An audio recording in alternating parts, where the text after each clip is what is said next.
দাম ১,০০০ টাকা মন বললি ছাড়িতে গেলে ৫,০০০ টাকা লেগে যায় দাম।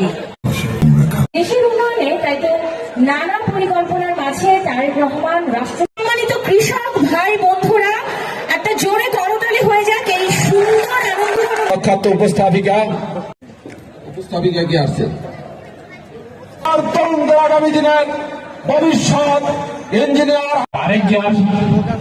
আমাদের বাংলাদেশকে নিয়ে কৃষিকে নিয়ে কৃষকদেরকে নিয়ে যে চিন্তা আলুর দর কম বদিলা দর বেশি সব সারের বদিলা সারের দর বেশি অনেক লস হইতেছে কৃষি। আমরা সুন্দরভাবে কৃষি কাজ করে দেশের উন্নয়ন কাজ করতে পারি সেই লক্ষ্য আমাদের।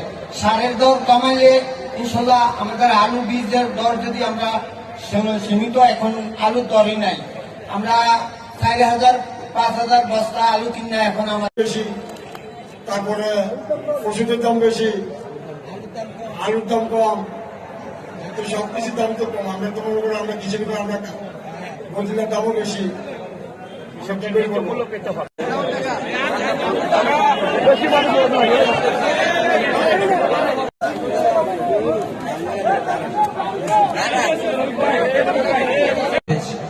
এই বছরে ২,০৪৫ হেক্টর জমিতে আলুর ফলন হয়েছে, প্রত্যেকটা ফসলের ফলন বাম্পার ফলন হয়েছে। এই বাম্পার ফলন হওয়ার জন্যই হয়তো সকলের আমাদের ফলনে আদিত্য রয়েছে।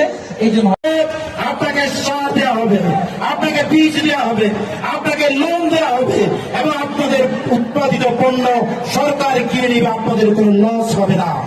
বাংলাদেশের সকল থানায়, সকল জেলায়, প্রতিটি কনস্টিটিউয়েন্সির মধ্যে জনাব তারেক রহমানের পরিকল্পিত এই ২৭ দফা বাস্তবায়ন করা হবে।